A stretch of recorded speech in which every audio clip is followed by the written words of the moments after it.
Welcome to the JD Power Work at Home podcast.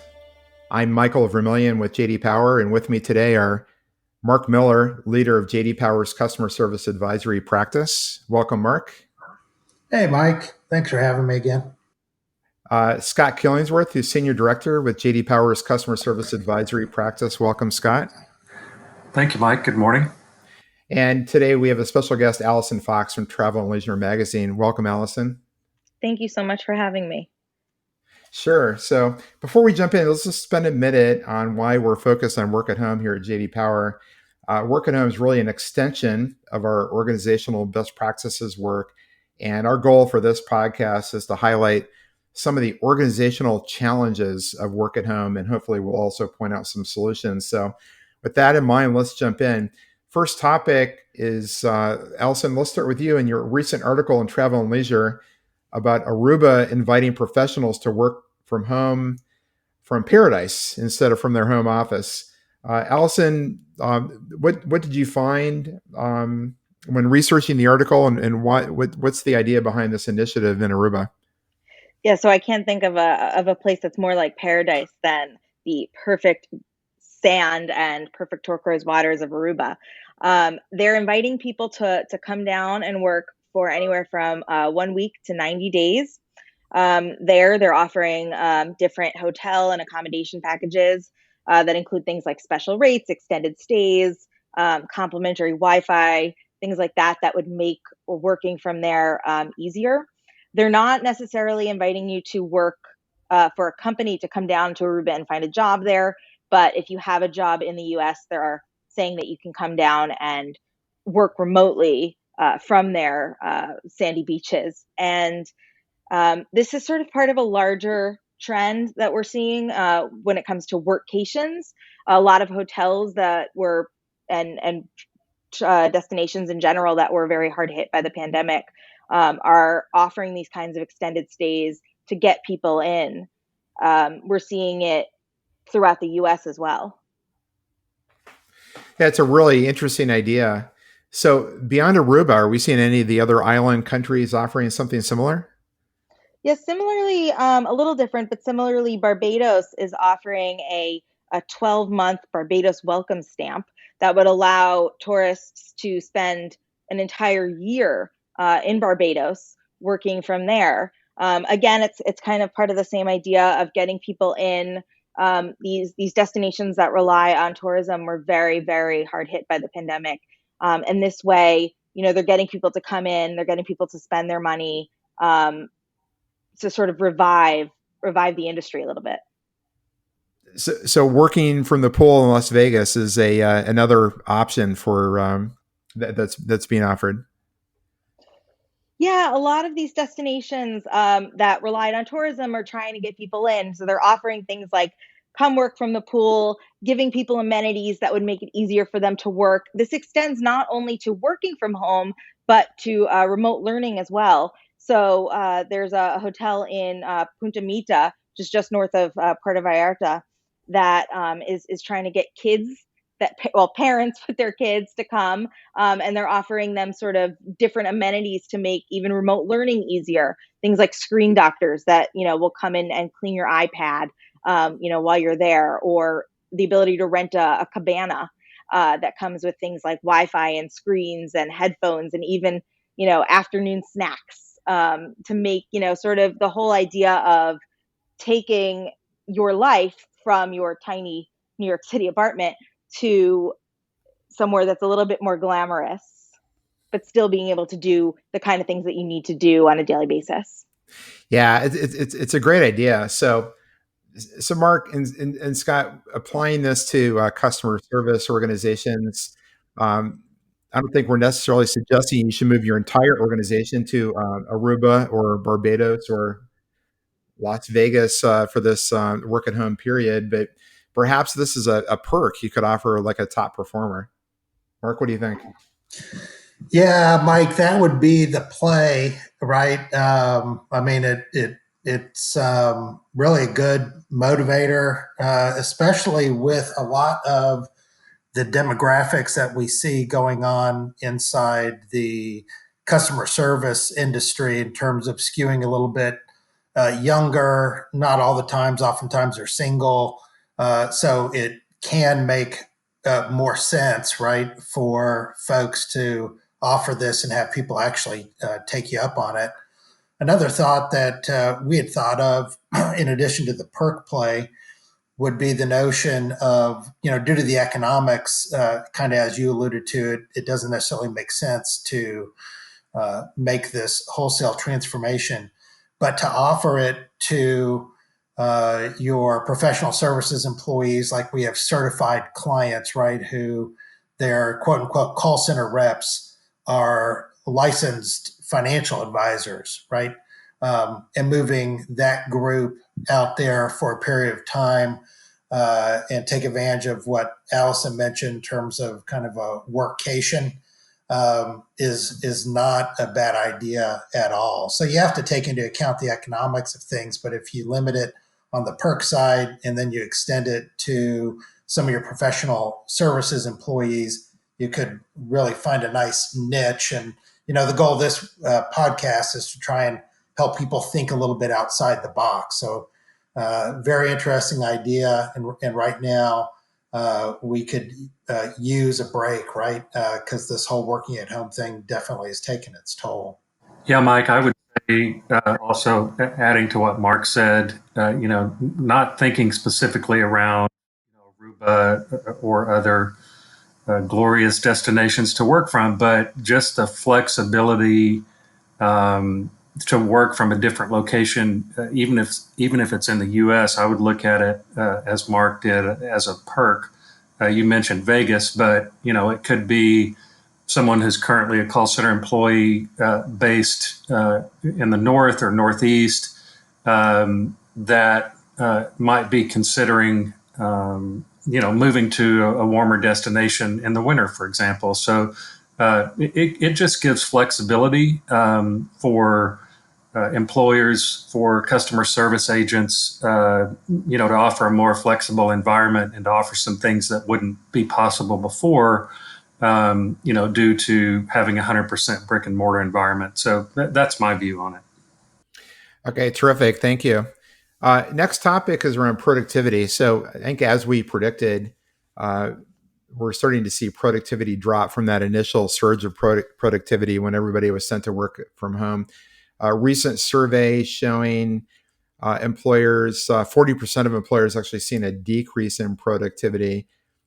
This is down significantly from when the same survey was conducted in April. So, Mark, how should employers be thinking about productivity and measuring productivity? And does this indicate any actions, or what do we recommend in terms of best practices? Yeah, so productivity is an interesting one, right? Especially in customer service, tech support, frontline positions.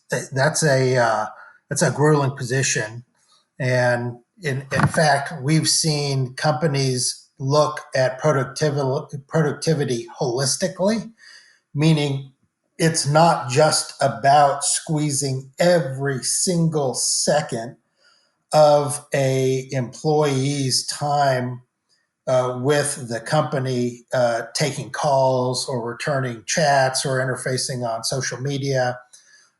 In fact, what we've seen in top performers is the intentional drop of occupancy, right, which is kind of a technical term that essentially allows folks to measure, productivity in terms of time engaged with customers or being ready to be engaged. And then once a customer and the customer service or tech support rep have engaged, something that our audience is familiar with after call work, right? So occupancy is the percentage of time where they're doing that relative to all the hours scheduled. And we've seen that go down because productivity for productivity's sake in this environment where the call types are now much different than they used to be back 2, 3, 4, 5, and certainly 10 years ago, tougher and tougher, right?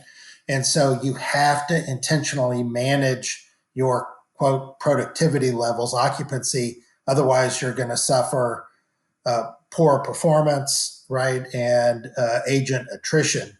So productivity, it's not surprising to us where Scott and I sit, working with all these great centers, that you'd see that uh, go down, potentially outside of the call center world. Inside our world, we're seeing productivity rise, but it's having a lot of downstream effects, right? So, Scott, maybe you could help folks understand downstream effects of super high productivity or occupancy in a highly stressful scenario like working home. Yeah, there's certainly no shortage of measurement in the customer service or technical support world compared to just a traditional worker who's been forced to move at home. Every single second is measured, analyzed. Employers know exactly what the customer service or technical support agents are doing every single second of the day. But Mark, you're right. There has been a swing in relaxing those measures, or at least the adherence to those measures, as you point out. There's a lot of pressure of agents being in a ready state all the time to take calls, reduce the wait times, aggressively managing talk times, also managing after call work. If you measure that or manage it aggressively, you're going to see declines in customer satisfaction, and also a rise in agent attrition, right? Just because your agents need that time, not only off the phones in that environment of one call after another, after another, after another, but coaching, relationship building. And we talked about some of these activities that are really necessary, to have a productive, engaged, satisfied employee taking calls, which is going to handle it much better than one that's not. So this whole concept of decreased productivity due to COVID, I think we were already on that slope going downwards for good reasons, but it could have been exacerbated with COVID. Maybe it's been paused a little bit just due to the pressures of answering the phone, right? So, we see that that pressure maybe going down a little bit due to COVID. So maybe we'll swing back in the opposite direction and start seeing some negative benefits from it. Okay, thanks, Scott. Hey, last topic for today is around young workers. So, a couple of recent articles, both coming from Wall Street. Um, First one is that BlackRock, the chief executive officer there, Larry Fink, is concerned about work at home and the impact on the 400 new young hires that they recently brought into the company in July who've never been to the office. And I think the concern there really is about culture and how do you ingrain the new hires and young workers into the corporate culture. And then at JP Morgan, the CEO there expressing some concern around productivity falling off for younger employees, especially on Mondays and Fridays. So Mark, how should our work at home audience be thinking about young workers, especially for the new hires uh, and, um, and the workers who just haven't been at the company as long and need more coaching, I suppose, than the older, more established employees. Yeah, it's interesting. I think there's actually an opportunity here. And the when I say opportunity, I mean there is the potential for the younger worker to actually uh, be in a place, if the employer is intentional about working with them, where the younger employee can be less affected by what's going on than is currently the case. And what I'm trying to say is that to this younger generation, so I'm specifically talking about Generation Z, so these are employees born after 1996, the main thing that needs to be emphasized and built into life is ensuring that those young agents believe that what they are doing matters.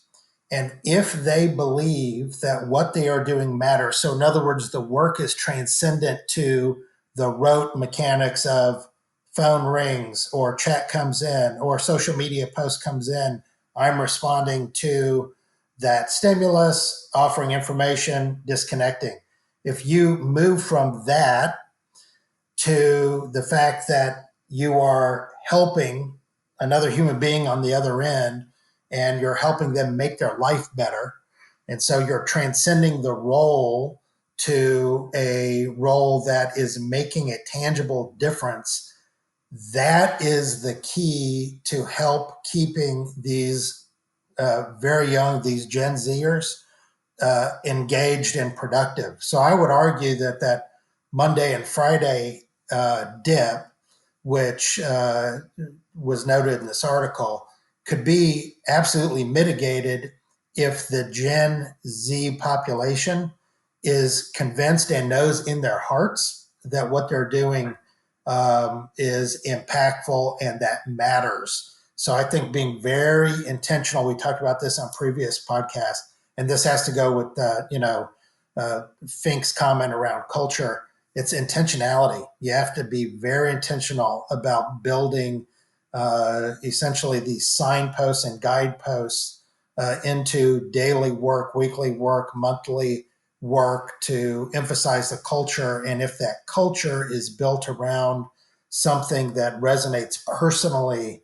with each and every frontline rep, then your productivity that people are seeing will not actually be the case for Gen Z workers. So those would be, our thoughts around how to keep productivity up is you have to engage these folks and really focus on them understanding that their work is transcendent and it does matter and is impactful to the world.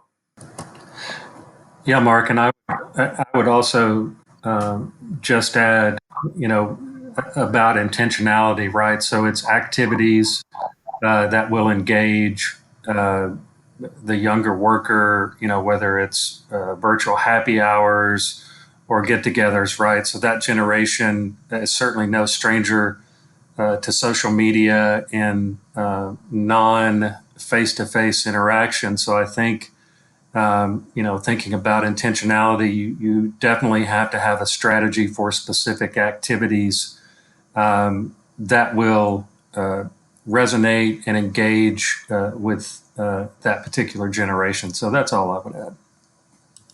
Yeah, Scott, it's interesting. So we saw this trend, just to back that up, and again, why we think that this group could actually be uniquely qualified to stay engaged in a work at home environment for the exact reason that Scott mentioned. What we have counseled our clients on back in the day when it was brick and mortar is, to not take away the phones of Gen Zers while they're at work. And that's counterintuitive. But if you look at the how Gen Zers actually operate and interface with the world, it is primarily through their phones. And so to take away, and that actually becomes how they get social support and emotional support. So you now have the situation where it's a little bit more difficult to manage for that in terms of taking phones away, making sure phones aren't out on the desk, et cetera, et cetera.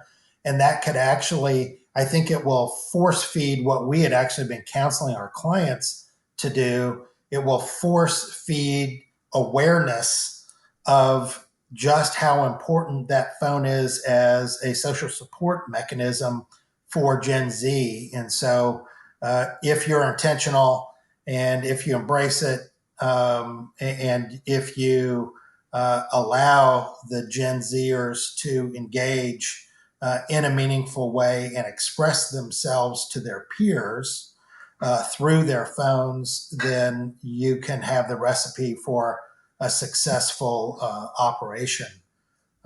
So those are just some more additional thoughts. And what we'd say is, as people come back to the office, don't take those phones away, but learn to work within that environment. It'll pay off for you. Terrific. So that's going to wrap it up for today. So Mark and Scott and Alison, thanks for joining us today. Thank you so much for having me. Thanks very much. Yeah, thank you, Mike. And thanks to our listeners as well. We'll post a link to Alison's article in our show notes. And to learn more about the JD Power Customer Service Advisory Practice, please visit us on the web at jdpower.com/business. And we'll see you next time.